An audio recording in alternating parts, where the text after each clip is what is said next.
ലോകത്ത് ഏറ്റവും കൂടുതൽ ഈ വർഷം സെല് ചെയ്തിട്ടുള്ള 4 കാറുകൾ ഏതൊക്കെയാണെന്ന് അറിയോ? സ്വിഫ്റ്റ് ഇല്ലേ, മാരുതി? അതല്ല. എന്നാ 800 അതൊന്നുമില്ല.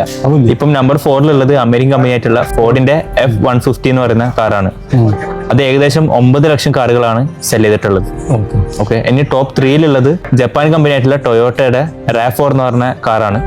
ഏകദേശം 10,20,000 കാറുകളാണ് സെല് ചെയ്തിട്ടുള്ളത്. ഇനി രണ്ടാമത് നിൽക്കുന്നത് ടൊയോട്ട കമ്പനി തന്നെയാണ്. ടൊയോട്ടയുടെ കൊറോള ഏകദേശം 10,80,000 കാറുകളാണ് സെല് ചെയ്തിട്ടുള്ളത്. ഇനി നമ്പർ 1 എന്ന് ഗസ് ചെയ്ത് നോക്കി. നമ്പർ 1 ഏതായിരിക്കും? നമ്പർ 1 ഏതാവും?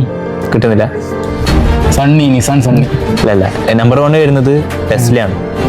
ടെസ്ലയുടെ Y മോഡല് ഏകദേശം 10,90,000 കാറുകളാണ് സെല് ചെയ്തിട്ടുള്ളത്. അത് റീസെന്റ് BYD ബ്രേക്ക് ചെയ്തില്ല റെക്കോർഡ്. അപ്പോൾ വർഷത്തിലെ ഏറ്റവും ഫ്ലോപ്പായ കാർ ഏതാണ്?